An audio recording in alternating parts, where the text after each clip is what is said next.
Buenas tardes, familia, una vez más bienvenido a nuestro estudio del libro de Romanos del día de hoy.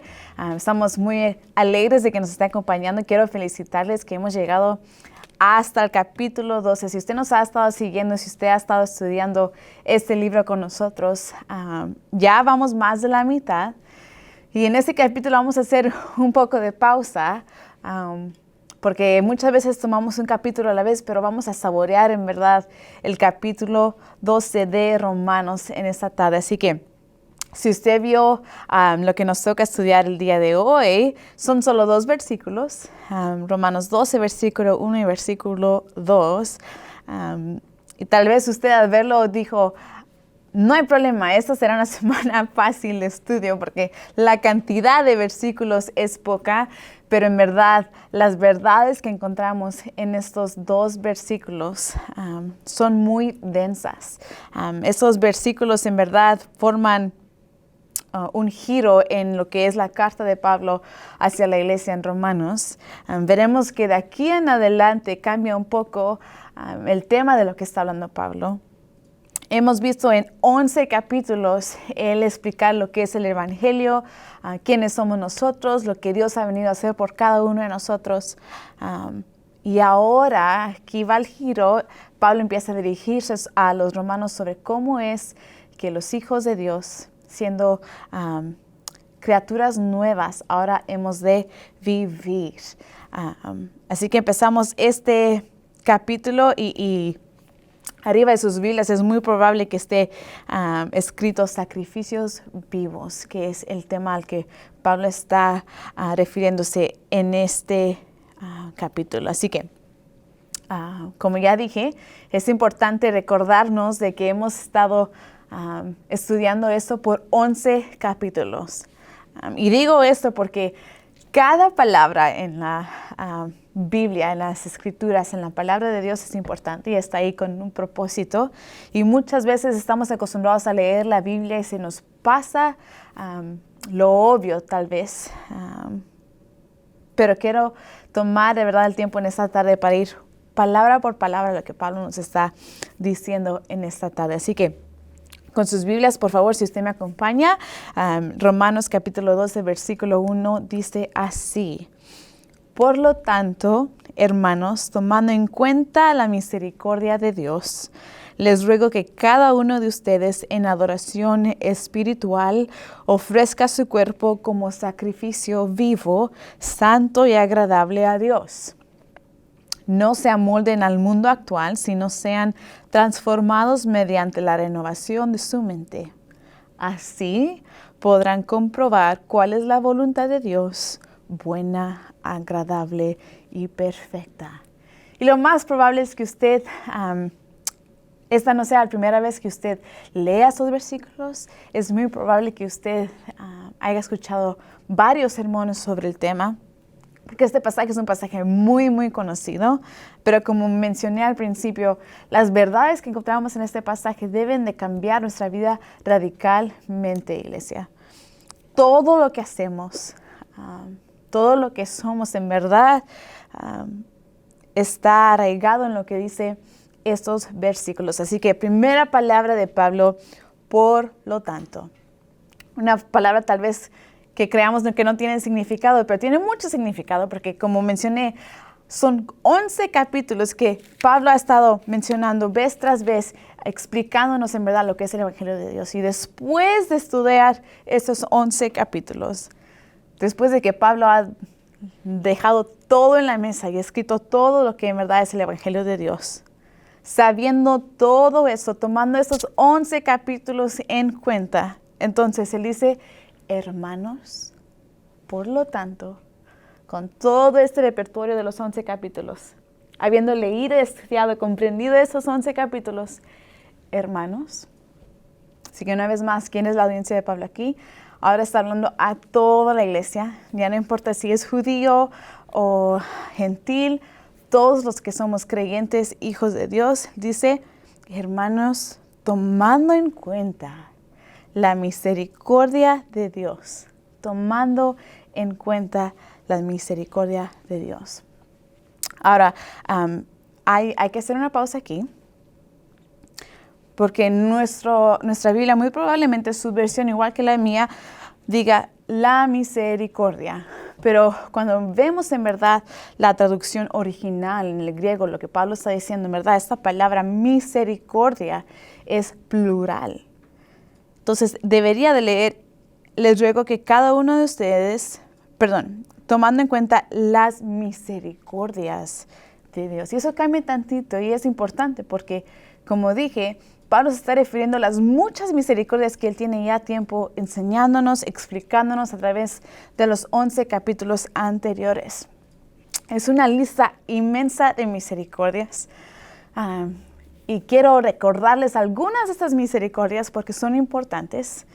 Porque todo eso es lo que dice Pablo, teniendo todo esto en mente, todo esto tengámoslo en cuenta. ¿Qué es todo esto? Bueno, una de las cosas que ya nos ha explicado Pablo es la justificación de la culpa y la pena del pecado. Que hemos sido llamados justos, que hemos venido a ser adoptados en Jesús y nos hemos identificado ahora con Cristo. Que ahora estamos bajo la gracia y no la ley. Que ahora podemos ser entregados al Espíritu Santo y que Él mora en nosotros. Hemos también visto que Él nos promete ayudarnos en medio de toda aflicción. Que Él nos ha dado la certeza de una gloria venidera que un día lo veremos cara a cara. Hemos visto la otra misericordia que de Dios, que es nunca más estar separados del amor de Dios. Y también la fidelidad continua del Señor. Para nombrar algunas cosas. Esto es lo que Pablo se refiere aquí, las misericordias de Dios. Habiendo leído, estudiado, entendido todas esas misericordias, en verdad, el cambio que Jesús ha producido en nuestras vidas, el sacrificio que Él hizo por nosotros.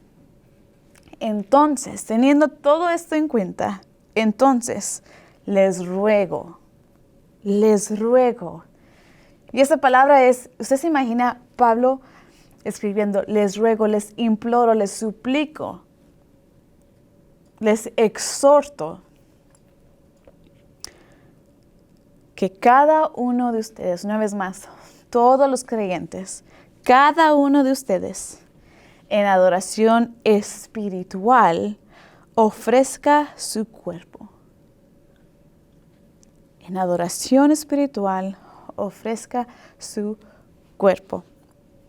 Ahora, en sus Biblias, si usted tiene una Biblia de estudio, quiero hacer un comentario aquí nomás. Es muy probable que en sus Biblias usted vea una nota, una letra, un número, algún tipo de marcador en esa palabra espiritual. Y si usted va hasta abajo de su Biblia, ahí está la explicación de por qué está ese marcador, qué es lo que quiere decir. Y en mi Biblia, por ejemplo, hay un marcador en esa palabra espiritual y dice también aquí racional. Ahora, ¿por qué digo eso? Porque eso es una herramienta muy útil al estudiar la palabra de Dios. Porque como sabemos, la palabra de Dios que nosotros leemos, la Biblia en español, ha sido traducida de varios lenguajes y en la traducción a veces se pierde cierto sabor, cierto poder, ciertos significados que los encontraríamos en el lenguaje original. Así que aquí la palabra espiritual puede significarse espiritual como lo conocemos o también puede significarse racional. La palabra en el griego es latría, donde viene la palabra,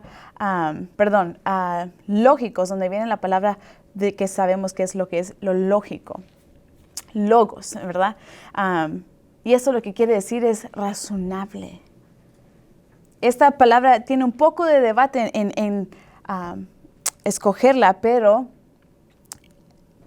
la traducción nos quiere decir en verdad lo lógico, lo razonable. Y muchos teólogos creen que estas palabras, ya sea el inteligente o razonable, son las que mejor en verdad expresan el significado de este término aquí. Ahora, ¿por qué es esto importante? Bueno, porque cambia un poquito el significado de lo que Pablo nos está diciendo. En la traducción Reina Valera, que es muy probable que muchos de ustedes también tengan, diría el culto racional. Les ruego que cada uno de ustedes en culto racional. Como dije, eso es muy importante porque Pablo les está diciendo a la iglesia de Romanos, teniendo todo esto en cuenta, entendiendo todas estas misericordias en los primeros 11 capítulos de Romanos, esta es la respuesta lógica, razonable, inteligente, la respuesta que debemos de tener nosotros como nuestra adoración hacia Dios es ofrecer nuestro cuerpo como un sacrificio vivo. Esa es la única respuesta racional. Es una respuesta inteligente. Es una respuesta voluntaria. Ahora, ¿por qué el énfasis en esto? Bueno, porque aquí él nos dice, ofrezcamos nuestro cuerpo. Y creo que hay un poco de contraste así, nos debería de llamar la atención. Bueno, la adoración espiritual, razonal, nuestro cuerpo, ¿qué es lo que Dios nos está en verdad queriendo decir por medio del apóstol Pablo? ¿Por qué específicamente nuestro cuerpo? ¿Qué interés tiene Dios en nuestro cuerpo pecaminoso, débil, imperfecto, en esta carne? Es una paradoja que nuestra adoración espiritual en verdad requiera de nuestro cuerpo. Pero yo creo que hay dos razones por las cuales Pablo nos está diciendo esto. La primera es muy sencilla y es porque Dios quiere todo lo que somos. Todo lo que somos. Sí, Él quiere nuestro corazón, nuestro ser, pero sabemos que nuestras acciones, lo que hacemos físicamente tú y yo, son un reflejo de lo que creemos internamente. Y Pablo está dejando entender muy claramente que para que nuestra adoración sea de agrado a Dios, debe de consistir también de nuestros cuerpos físicos. Ahora, tal vez esto sea se escucha muy común. Sí, está bien, yo entiendo. Pero quiero en verdad que hagamos una pausa y meditemos en lo que esto significa para nosotros. Que ofrezcamos nuestro cuerpo físico a Dios como un sacrificio vivo, santo y agradable. ¿Qué habla nuestra lengua día a día, iglesia? ¿Qué es lo que están alcanzando nuestras manos? ¿En dónde caminan nuestros pies? Nuestros ojos que miran todas estas cosas, todo lo que nuestro cuerpo hace en verdad, debemos de presentárselo ante Dios. Y debemos hacernos la pregunta, ¿estoy adorando a Dios con todo lo que soy? ¿Con mi mente, con mi corazón, con mi cuerpo físico? Porque es difícil. Aparte de eso, creo que también es importante lo que Pablo está diciendo aquí, porque para muchos de nosotros el seguir a Cristo es simplemente un acto espiritual. Decimos, sí, no hay problema. Entendemos la emoción detrás de seguir a Cristo. Y nuestros corazones puede que sea que incluso estén en el lugar correcto, en la intención correcta. Es fácil llamarnos cristianos cuando lo único que se demanda de nosotros es que creamos en Dios.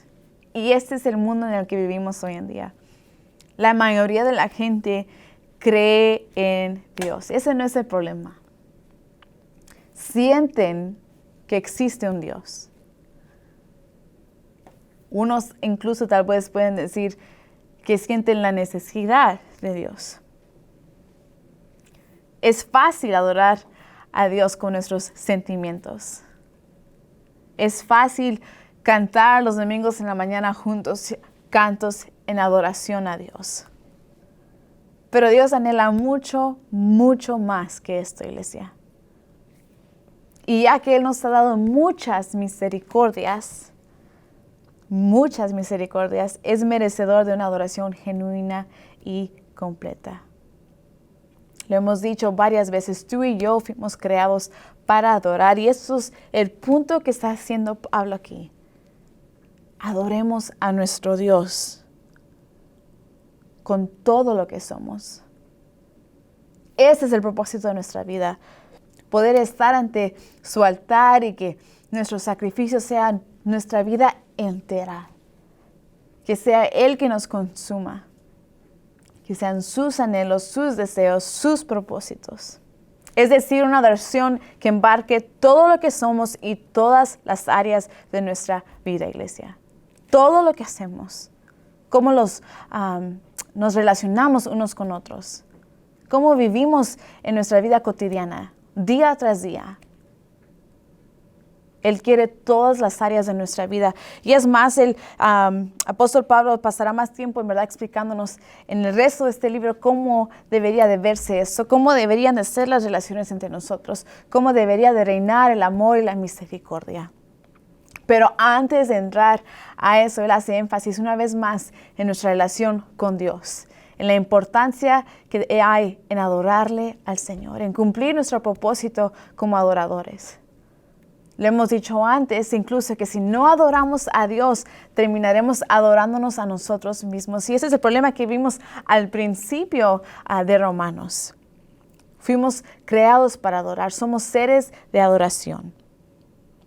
Así que escojamos adorarlo a Él, conscientes de todo lo que Él ha hecho. Que esa sea nuestra respuesta racional. Y eso no es fácil, iglesia. Pero lo hacemos porque es la única respuesta lógica, en verdad, a todo lo que Dios ha hecho y continúa haciendo por ti y por mí. Y aunque no sea fácil, aunque sea difícil, podemos hacerlo. Es posible con la ayuda del Espíritu Santo.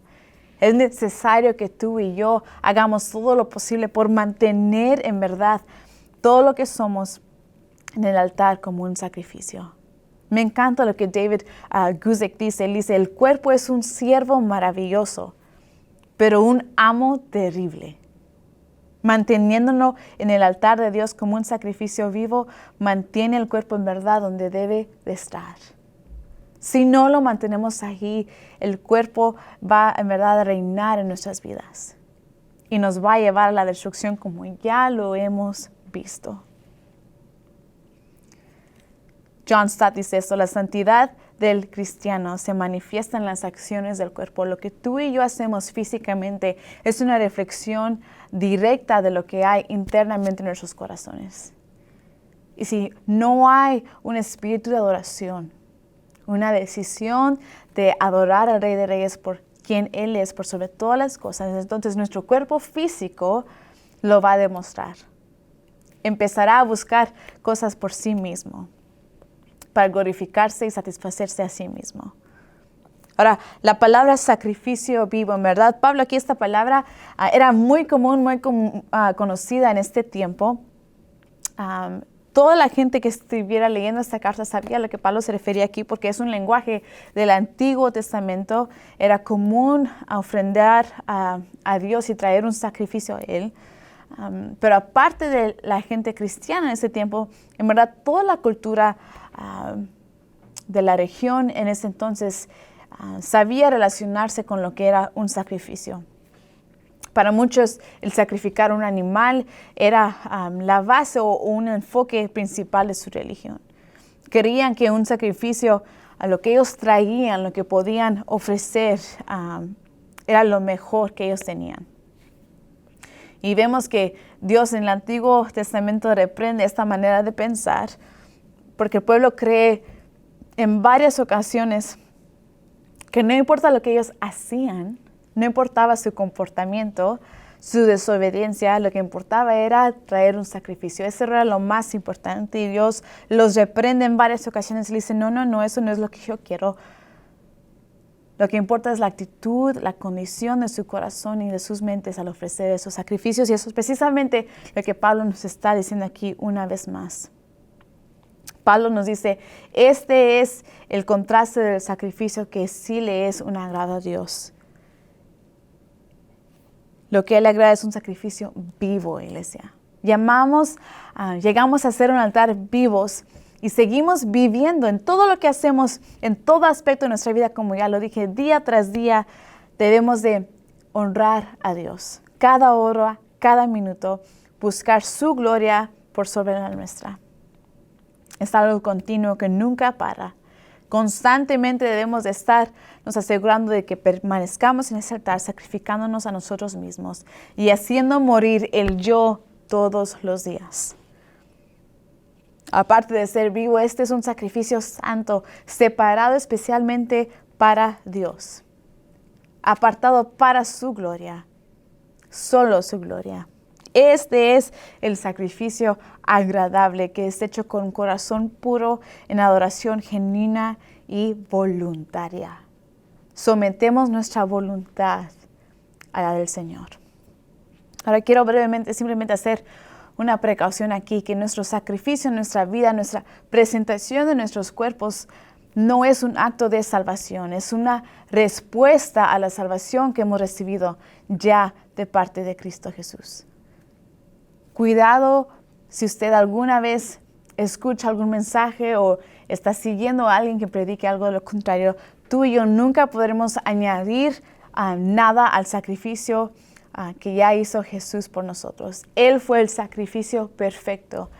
Su sacrificio fue nuestra salvación. Nuestro sacrificio no es nuestra salvación. Nuestro sacrificio es nuestra adoración. Hacemos esto porque debemos hacerlo, pero también queremos hacerlo en respuesta a Él. Vamos rápidamente al versículo 2 que dice, no se amolden entonces al mundo actual, sino sean transformados mediante la renovación de su mente. Y aquí hay dos acciones importantes a la que Pablo nos está llamando. La primera es no se amolden y la segunda sean transformados. Y me encanta que esas dos son palabras en el tiempo presente. O sea, Pablo nos está diciendo una vez más, debemos seguir negándonos, negándonos a adaptar las maneras del mundo y seguir siendo transformados. Y esto es muy importante, iglesia, porque el mundo actual, no importa si hubiésemos leído esta palabra 100 años atrás, 200 años atrás, el mundo actual siempre irá en contra de la voluntad de Dios. Siempre habrá un conflicto ahí, porque los deseos del mundo, los anhelos del mundo, de la cultura, las metas, los éxitos, siempre estarán en conflicto con la voluntad de Dios. Y aquí Pablo usa la palabra transformados, que viene de la palabra metamorfo, que es donde venimos a tener la palabra metamorfosis, que significa transfiguración o un cambio total. Total. Esta palabra está presente aquí y también en el 2 Corintios 3:18, pero más famosamente la encontramos en los evangelios al describir la transfiguración de Jesús. Al describir el proceso en donde Él se transforma en frente a sus discípulos después de ser resucitado. Y quiero rápidamente leerles algunos de esos versículos para que usted pueda entender en verdad la raíz de esta palabra metamorfosis. Lucas 9:29 dice, mientras oraba, su rostro se transformó y su ropa se tornó blanca y radiante. Jesús se transformó completamente. Marcos 9:13 dice, allí se transfiguró, se transformó esa palabra en presencia de ellos. Su ropa se volvió de un blanco resplandeciente como nadie en el mundo podría blanquearla. Me encanta que Marcos incluya esta parte así, que dice, nadie en el mundo podría haber hecho este cambio. Este era un cambio total. Todo lo que miraban de Jesús se había transformado. Y esa es la transfiguración, la transformación a la que nos está instando Pablo en esos versículos, que es una transformación completa y gloriosamente misteriosa. En el libro de 2 Corintios 3:18 dice, así todos nosotros, que con el rostro descubierto reflejamos como un espejo la gloria del Señor, somos transformados a su semejanza con más y más gloria por la acción del Señor, que es el Espíritu. Así que, ¿cómo se produce esta transformación a la que Pablo nos está llamando? Nos está diciendo, no se amolden a lo que dice el mundo, pero sean transformados. ¿Y cómo nos transformamos? Él nos da la respuesta, dice, mediante la renovación de su mente. Y me encanta esto, porque una vez más aquí viene la importancia de nuestra mente, iglesia, de nuestro razonamiento, de nuestra lógica, de nuestra inteligencia. Dios anhela que todo lo que seamos, todo lo que somos tú y yo, sea transformado para reflejar su gloria. Pero si nuestra mente no es renovada, no es hecha nueva, esto será imposible. No podemos lograr eso. Necesitamos de cambiar completamente nuestras mentes, nuestra forma de pensar, nuestros puntos de vista.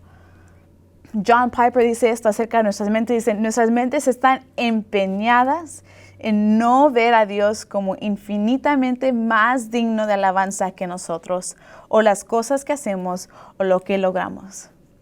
Voy a leerlo una vez más porque es una verdad tuya y mía. Dice, nuestras mentes están empeñadas en no ver a Dios como infinitamente más digno de alabanza que nosotros, o las cosas que hacemos o logramos. En otras palabras, nuestras mentes están siempre enfocadas en querer la alabanza para nosotros mismos, o en alabar a las cosas que hacemos o que logramos. Y es por esto que nuestras mentes necesitan ser transformadas gloriosamente. Necesitamos que sean renovadas, como dice aquí Pablo. Al ser transformados, al recibir esta renovación, entonces nuestro carácter cambia. Y cuando nuestro carácter cambia, nuestra conducta también es transformada conforme a la imagen de Cristo y no conforme a la del mundo. Y todo esto es un proceso, iglesia.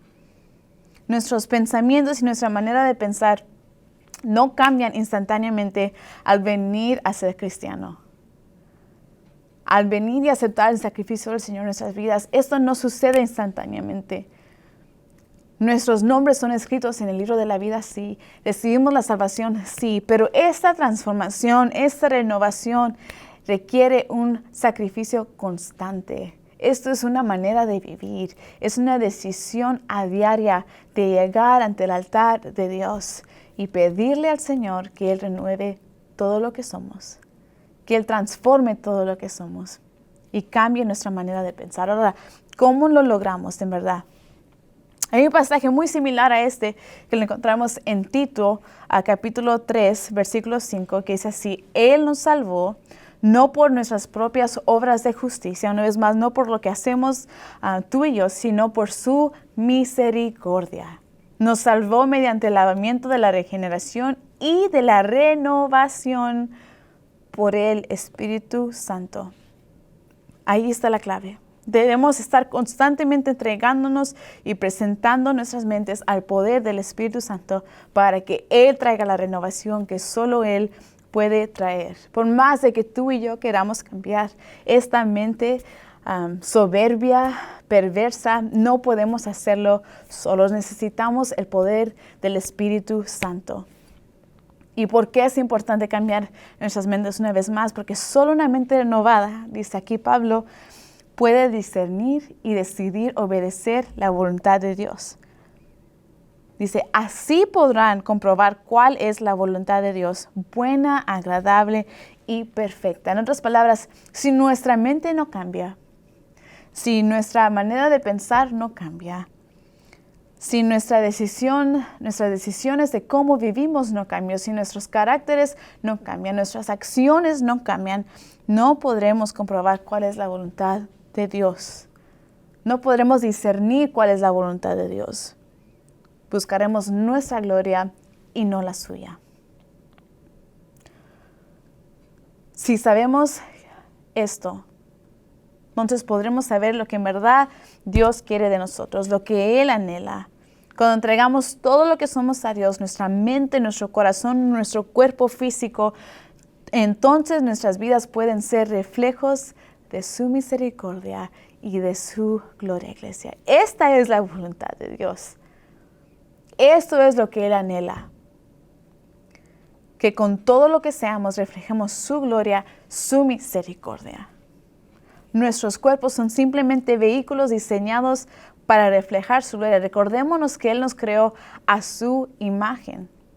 Así que entreguémosle nuestra mente a Él, nuestro cuerpo a Él, para que podamos en verdad hacer esos reflejos.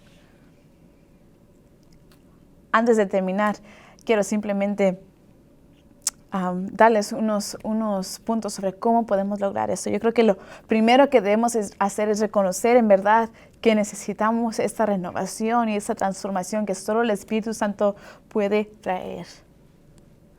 Si anhelamos que el Señor cambie todo lo que somos, el primer paso yo creo que en verdad es reconocer la necesidad que tenemos de ello.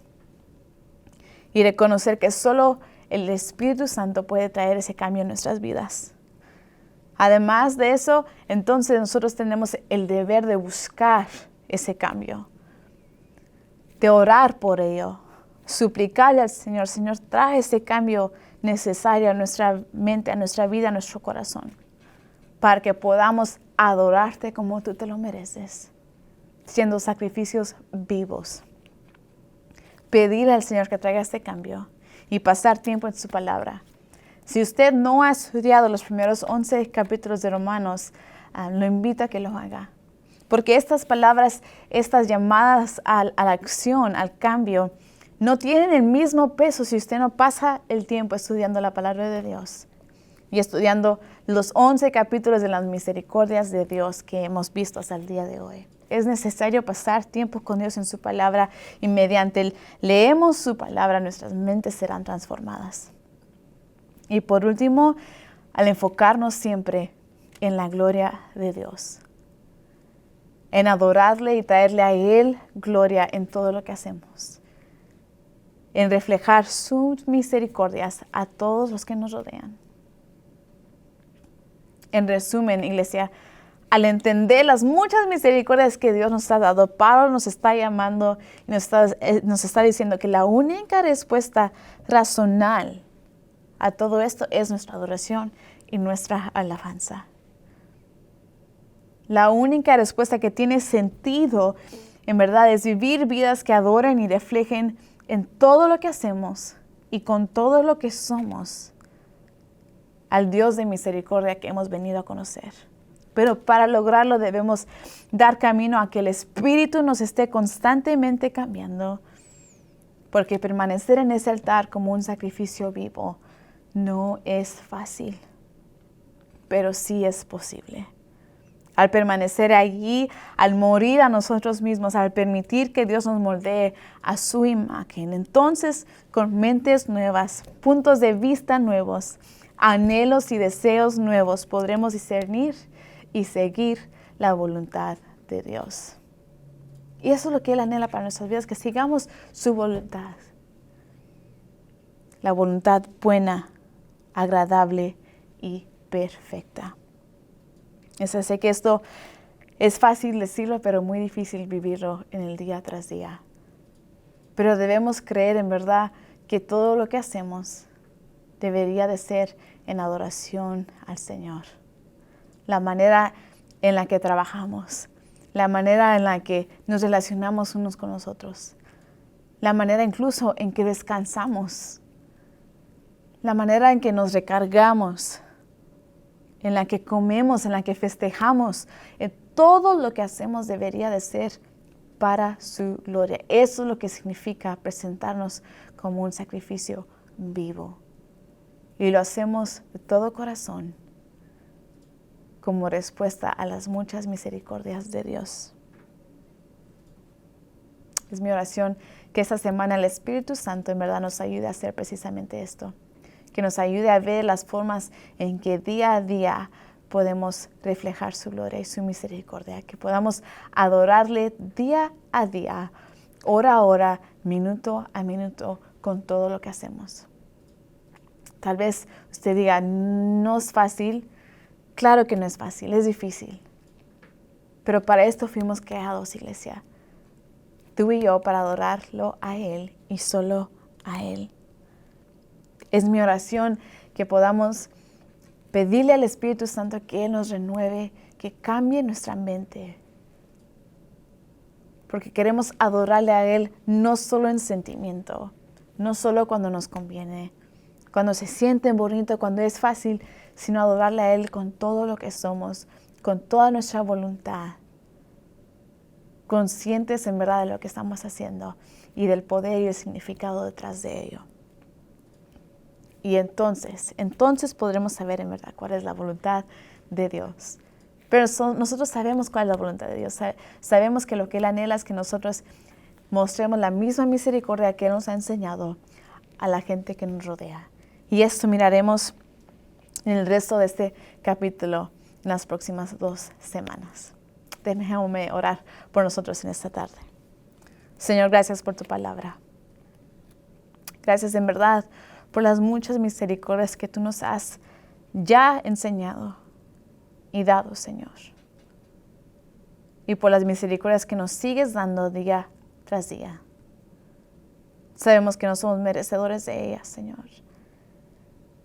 Y por eso, estando consciente de ellas, queremos adorarte con todo lo que somos. Queremos entregarte todo lo que somos. Necesitamos de tu Espíritu Santo a que nos ayude a hacerlo, Señor. Necesitamos que tu Espíritu Santo sea el que renueve nuestras mentes, el que cambie todo lo que somos. Necesitamos que tú consumas todo lo que somos, Señor, hasta que tus anhelos sean nuestros anhelos. Señor, hasta que tus metas, Señor, tu voluntad sea la nuestra. Cámbianos para siempre poder buscar tu gloria, Señor, y no la nuestra. Necesitamos ser transformados para poder reflejarte a ti, para poder reflejar tu gloria, tu amor y tu misericordia. Yo te ruego de manera especial, Señor, que esta semana tú nos hables y nos enseñes cómo podemos hacer eso, en qué áreas de nuestras vidas necesitamos mejorar, qué áreas tal vez aún no te hemos entregado, áreas en las que no estamos reflejando tu gloria, áreas en las que no te estamos adorando como tú te lo mereces, Señor. Ayúdanos a estar constantemente ante tu altar y a presentarnos como sacrificios vivos, Señor, santos, apartados para ti. Todo eso te lo pedimos en el poderoso nombre de Jesús. Amén. Bendiciones, iglesia.